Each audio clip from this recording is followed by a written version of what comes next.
নমস্কার। অন্নপূর্ণা যোজনা স্ট্যাটাসে এলো বড় পরিবর্তন। এতক্ষণ পর্যন্ত যারা টাকা পেয়েছিলেন তাদেরই শুধুমাত্র অ্যাপ্রুভ আসছিল, বাদবাকি সবার স্ট্যাটাস কিন্তু রিজেক্টেড দেখাচ্ছিল।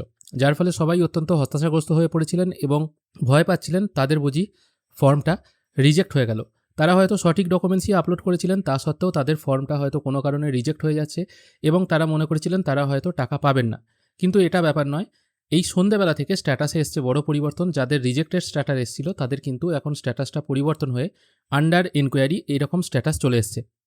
আন্ডার এনকোয়ারি এই কথাটির অর্থ হচ্ছে আপনার ফর্মটিকে আবার ভেরিফিকেশন করা হচ্ছে বা এনকোয়ারি করা হচ্ছে।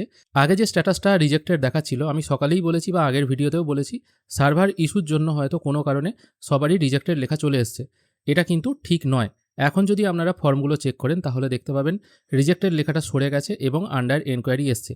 তার মানে যাদের বিনা কারণবশত বা হয়তো ফর্ম ঠিকই ছিল তা সত্ত্বেও হয়তো রিজেক্ট লেখা শো করিয়ে দিয়েছে, সেটা হয়তো এখন চেঞ্জ হয়ে যাচ্ছে এবং যে কারণে রিজেক্ট হয়েছে সেগুলো বা সত্যি করেও যদি কারো রিজেক্ট হয়ে গিয়ে থাকে তাদের ফর্মগুলো কিন্তু আবার নতুন করে ভেরিফিকেশন করা হবে।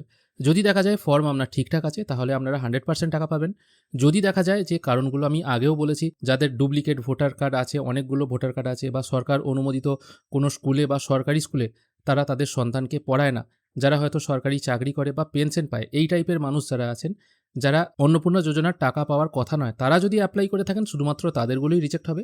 বাদবাকি যারা প্রকৃত অন্নপূর্ণা যোজনা বেনিফিশিয়ারি হবেন বা অন্নপূর্ণা যোজনার যে শর্ত দিয়েছে সেগুলো যারা পালন করবেন তাদের কিন্তু 100% টাকা ঢুকবে। তাই যারা সকালে এই রিজেক্টেড স্ট্যাটাস থেকে হতাশাগ্রস্ত বা ভীতিগ্রস্ত হয়ে পড়েছিলেন তাদের কিন্তু আর ভয় নেই। এবার আপনারা টাকা পাবেন, এটুকু জেনে নিন। এই ছোট্ট আপডেটটুকুই আপনাদেরকে দেওয়া ছিল। ধন্যবাদ।